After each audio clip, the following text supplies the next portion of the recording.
पता जी, दादी जी ने भी 8 घंटे योग के लिए विशेष कहा था, और इस बार भी हम लोगों ने भी अपने ग्रुप में, और जैसे मैंने पहले भी कहा कि सभी लोग अपने योग के चार्ट के लिए विशेष करके प्रयास कर रहे हैं।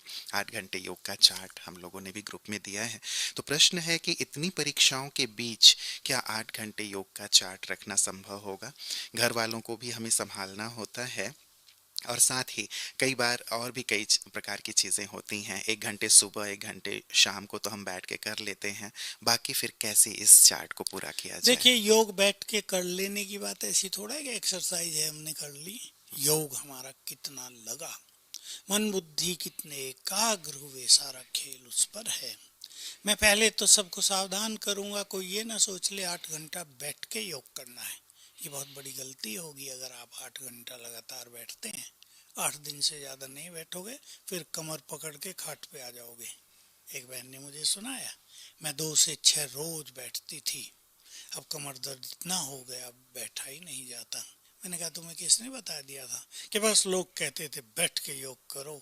मैंने उनकी मान ली।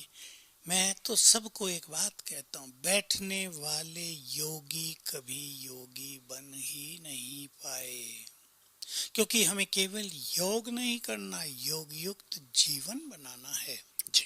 इसलिए चाहे 8 घंटे योग की बात हो, चाहे 4 घंटे योग की बात हो, 8 घंटे योग हम जानते हैं सबके बस की बात नहीं है, लेकिन 4 घंटे योग तो हर कोई कर सकता है।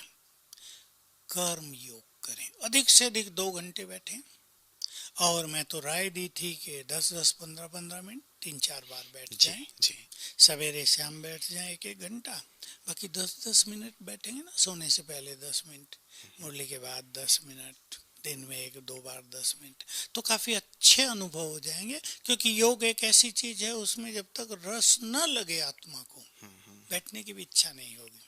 और कर्म योग का एक प्लान बनाएं। जी। भोजन बनाते हुए क्या करेंगे? ये प्लान हाँ, लता जी भेजा गया सभी को कि हाँ, अमृत वेले से रात तक उसको विभिन्न फॉलो कर्मों करें। में। जी जी बस, जी। तो कर्म योग होने से एक तो थकान नहीं होती, काम जल्दी होंगे, टाइम वेस्ट नहीं होगा, हमें सुख मिलेगा, और ब्रेन को, बॉडी को जो हम अच्छे अभ्यास करेंगे चलते फिरते, एनर्जी मिलती जाएगी और हम लाइफ को एंजॉय करेंगे। बैठ के थक गए, फिर कामकाज की जल्दी, बहुतों को क्या होता है, भाई काम काज जल्दी करो, फिर 1 घंटा योग में बैठा, जल्दी करो जल्दी करो। तो वो जल्दी करो मानसिक रूप से भी थका देता है, जी। शारीरिक रूप से भी थका देता है। इसलिए कर्मों को एंजॉय करें, योग युक्त कर्म करके, तो योग सारा दिन हो सकता है। बिल्कुल, मतलब लक्ष्य यही हो कि सारे दिन हम कर्मयोग का सुंदर अभ्यास करें। घंटे घंटे का भी चार्ट सबको भेजा गया बेहतर जी, बिल्कुल। और एक प्रारूप भेजा गया है जिसको इजीली किया जा सकता है कि 8 घंटे आप कैसे सहज कर सकते हैं, क्योंकि टाइम चुराना या टाइम निकालना निकालना ये तो अपने हाथ में है। यदि थोड़ा सा टेंशन रखा जाए तो मुझे लगता है सहज हो जाएगा।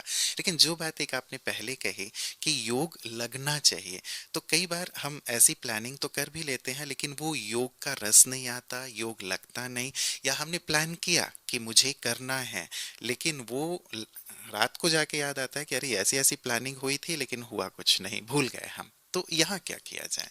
इसमें ये बात बहुतों के लिए है, बहुतों की समस्या ये है कि इस तरह योग लगता नहीं है और भूल जाते हैं। वही बात, जिनको आदत नहीं है, जो कर्म कॉन्शियस रहे हैं लंबा काल, अब बिजनेस में हैं, दुकान पे गए, फिर दुकान के अलावा, काम धंधे के अलावा कुछ भी याद नहीं है, तो उनको तो थोड़ी कठिनाई हो रही है। और बाबा एक बात कहते थे मुरलियों में कि जो व्यक्ति सारा दिन बाह्यमुखी रहता है, ईश्वरीय आज्ञाओं का पालन नहीं करता, तो सवेरे अगले दिन माया उससे बदला लेती है, उसे योग ही नहीं करने देती कि तुमने भगवान की नहीं मानी, अब मैं तुम्हें ठीक करती हूँ। इसलिए सारा दिन, इसका अच्छा तरीका यही है, योग की डेफिनेशन एक दूसरे रूप से समझ लें, स्मृति स्वरूप रहना।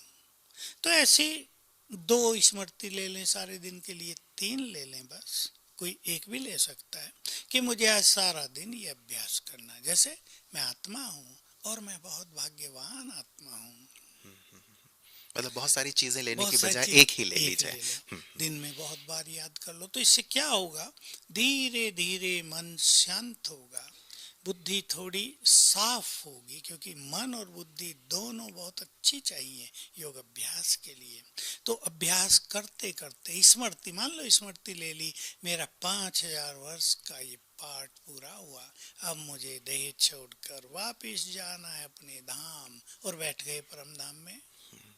1 मिनट में चक्र लगा लिया, तो मन शांत रहेगा, बुद्धि योग युक्त रहने के लिए अपने को तैयार करेगी, और मन की जो भटकन है वो भी खत्म होगी, और मन एक ऐसी शांत और आनंद से भरी स्थिति में रहने लगेगा कि धीरे धीरे ऐसा करने से बैठने पे योग लगने लगेगा। धीरे धीरे करना चाहिए, 10-10 मिनट बैठो, सवेरे आधा घंटा कर लिया, शाम को आधा घंटा कर लिया, फिर बढ़ाएंगे। जैसे जैसे स्थिरता आएगी, बढ़ तो आप ही जाएगा, मन ही करेगा कि अब हम ज्यादा बैठे।